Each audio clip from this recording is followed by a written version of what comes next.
बच्चों आज हम क्लास 10th की वर्कशीट 58 करेंगे जिसका नाम है विद्युत, जो कि आपका चैप्टर 12 है एनसीईआरटी बुक का। पहले हिंदी मीडियम स्टूडेंट्स के लिए, उसके बाद इंग्लिश में होगी। तो आज का जो टॉपिक है वो है विद्युत धारा का तापीय प्रभाव। देखो, विद्युत धारा जब भी किसी चालक में से फ्लो करती है तो उसके दो इफ़ेक्ट्स होते हैं। एक होता है हीट जनरेट होती है, मतलब तापमान बढ़ जाता है तार का। दूसरा उसमें चुंबकीय प्रभाव होता है। तो आज हम तापीय प्रभाव के बारे में बात करेंगे कि जो विद्युत परिपथ है विशुद्ध रूप से प्रतिरोधक होते हैं।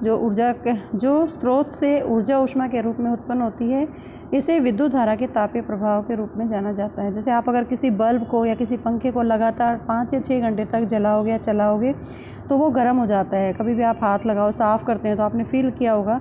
तो वो गर्म क्यों हुआ? क्योंकि विद्युत धारा के अंदर तापीय प्रभाव है। अगर किसी प्रतिरोध R से प्रवाहित होने वाली विद्युत धारा I है, विभवांतर V है, तो T समय के लिए Q आवेश प्रवाहित होगा और आवेश Q को स्थानांतरित करने में लिया गया कार्य जो W है, वर्क डन है, वो हो जाएगा पोटेंशियल इंटू Q।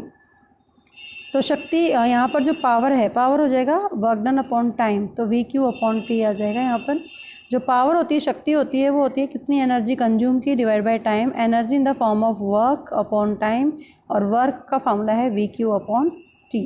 यहाँ पे ओम्स लॉ से Q और T का भी रिलेशन आप यहाँ से डिफ्रेंशिएट कर सकते हैं, और आप लास्ट में जो देखोगे तो आपको ये फार्मूला डिराइव हो जाएगा H equal to I² RT। इसका मतलब जूल का जो तापमान का प्रभाव है वो 3 बातों पर डिपेंड करता है। इस फार्मूले के ध्यान से देखेंगे तो पहला क्या है, विद्युत धारा के वर्ग के समानुपाती होता है, मतलब H है वो I² के समानुपाती है। दूसरा है प्रतिरोध के समानुपाती है, जो हीटिंग इफेक्ट है, H is directly proportional to R। Similarly विद्युत धारा के समय के समानुपाती होता है कि जितना टाइम आप देर तक जलाओगे उतना ही उसमें हीट बढ़ेगी, जितना प्रतिरोध होगा तार में उतना ही उसमें हीटिंग इफेक्ट आएगा, जितना करंट ज़्यादा होगा उतना ही हीटिंग इफेक्ट आएगा। तो ये तीनों चीज़ें मिलकर विद्युत धारा का तापीय प्रभाव या जूल का तापीय प्रभाव को डिफाइन करती हैं। उसके बाद आता है विद्युत धारा के ताप के उपयोग क्या हैं। जितने भी विद्युत हीटर हैं, बल्ब हैं, फ्यूज़ हैं, सभी उपकरणों में ताप प्रभाव वांछनीय होता है। विद्युत बल्ब में अधिकांश ऊर्जा जो बल्ब के तंतु द्वारा ली जाती है वो जलकर ऊष्मा और प्रकाश में बदल देता है। बल्ब का तंतु टंगस्टन का बना होता है क्योंकि ये उच्च तापमान पर भी आसानी से ऑक्सीकृत नहीं होता, इसका गलनांक भी ज़्यादा होता है। बल्ब नाइट्रोजन और आर्गन जैसी रासायनिक रूप से निष्क्रिय गैसों से भरे होते हैं ताकि उनके तंतु खराब ना हो। उसके बाद आता है घरों में आपने फ्यूज़ देखा होगा। ये एक सुरक्षा उपकरण है जो शॉर्ट सर्किट या ओवरलोडिंग हो जाती है कभी कभी, उस स्थिति में हमारे उपकरणों की सुरक्षा करता है। फ्यूज़ हमेशा लाइव तार के साथ श्रेणी क्रम में संयोजित होता है। उसके बाद आता है विद्युत शक्ति। जिस दर पर विद्युत परिपथ में विद्युत ऊर्जा का प्रयोग किया जाता है उसे विद्युत शक्ति कहते हैं, जिसको पावर से रिप्रेजेंट करते हैं P से। P equal to energy upon time, ये फार्मूला होता है इसका। तो इसमें आप यहाँ पर वर्क का फार्मूला लेके P equal to VI, P equal to I² R, तो कई सारे फार्मूले यहाँ पे बन जाएंगे। SI मात्रक जो होता है शक्ति का वो होता है वॉट, जिसको W से रिप्रेजेंट किया जाता है। और विद्युत ऊर्जा जो कि आपके घर में जो बिल आता है वो किलोवाट आवर में आता है, जिसको हम 1 यूनिट कहते हैं।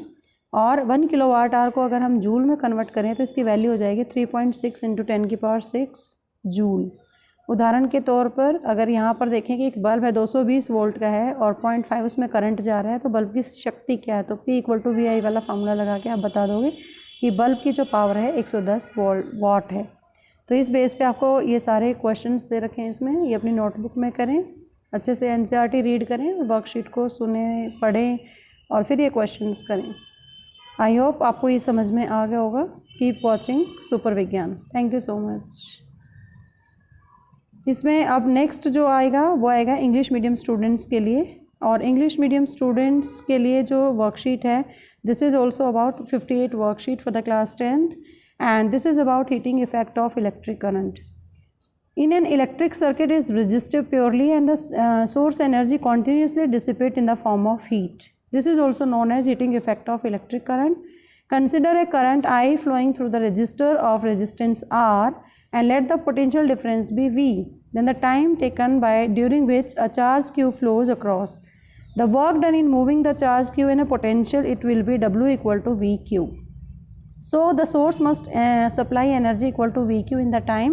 So what is the power of input source? P equal to VQ upon T, that is VI.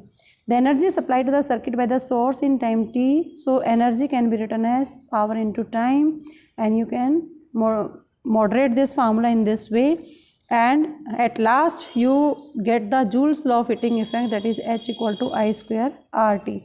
If I see Joule's law of heating effect, it depends upon the three things: directly proportional to I square, inversely directly proportional to resistance, and directly proportional to time. It means more be the time, more be the heat produced, more be the resistance, more be the heat will be produced, more current is passing through the wire, heating effect will be more. Now what are the applications of heating effect of electric current? First one, heating effect is desirable in the devices like electric heater, electric iron, electric bulb and fuses. In electric bulb, most of the power consumed by the filament appear as heat, and small part of it used in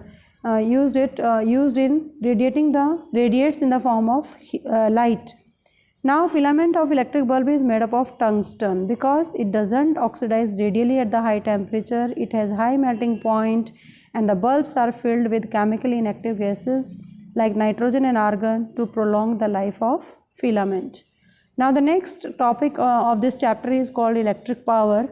The rate at which energy is consumed or dissipated in an electric circuit, that is called power, and there are the three formulas: P equal to VI, P equal to I square R, or P equal to V square upon R. You can all these formulas in the numericals, and SI unit of power is watt, which is represented by W.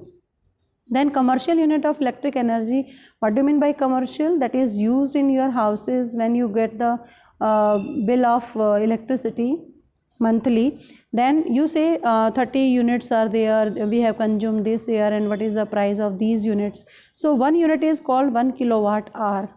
So 1 kilowatt is called the commercial unit. And what is the relation between the commercial unit and SI unit of energy? Then 1 kilowatt hour can be converted into joules.